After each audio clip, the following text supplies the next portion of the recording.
ஆப்கானிஸ்தானில் அத்துமீறும் தாலிபன்கள், வீடுகளில் ஜன்னல் அமைக்க தடை. ஆப்கானிஸ்தானில் இனி வீடுகளில் ஜன்னல்கள் வைக்கக்கூடாது என்றும், ஏற்கனவே இருக்கும் ஜன்னல்களையும் அடைக்க தாலிபன்கள் உத்தரவு போட்டிருக்கும் செய்திதான் தற்போது ஆப்கான் மக்களிடையே வேதனையை தந்திருக்கிறது.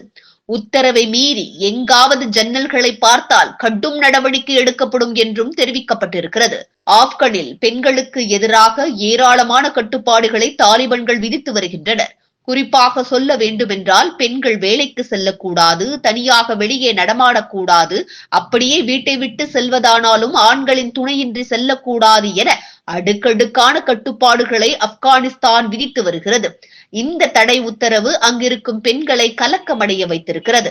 இது மட்டுமின்றி, இஸ்லாமியர் அல்லாதவர்களுடன் நட்பாக பழகக்கூடாது என்றும், அவர்களுக்கு உதவி செய்யக்கூடாது, மனைவியாக இருந்தாலும் கூட இயற்கைக்கு மாறான உறவு வைத்துக் கொள்ளக்கூடாது, உயிருள்ள எதையும் போட்டோ எடுக்கவும் கூடாது, சோசியல் மீடியாவில் வெளியிடவும் கூடாது என்ற விதிகளும் திணிக்கப்பட்டுள்ளன.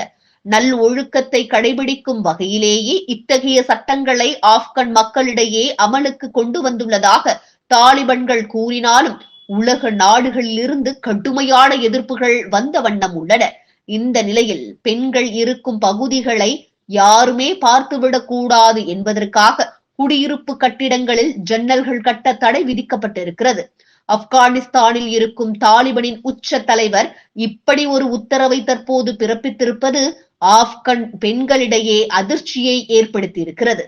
பெண் கல்வி, பெண் சுதந்திரம் பேணப்படுவதுடன் உலக நாடுகளுடன் நட்புறவு ஏற்படுத்தப்படும் என்று தாலிபன்கள் ஆட்சி பொறுப்பை ஏற்கும் போதே உறுதியளித்திருந்தனர்.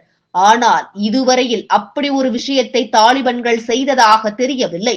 ஏற்கனவே பெண்களுக்கான உரிமைகள் மறுக்கப்பட்டு வரும் நிலையில், பெண் பிள்ளைகளுக்கான கல்வி, வேலை, பேச்சு சுதந்திரம் பறிக்கப்பட்டிருக்கும் நிலையில், வீடுகளில் பெண்கள் அதிகம் பயன்படுத்தும் இடங்களில் உள்ள ஜன்னல்களுக்கும் தற்போது தடை விதிக்கப்பட்டுள்ளது உலக நாடுகளின் கவனத்தை மீண்டும் தங்கள் மீது தாலிபன்கள் குவித்து வருகின்றனர்.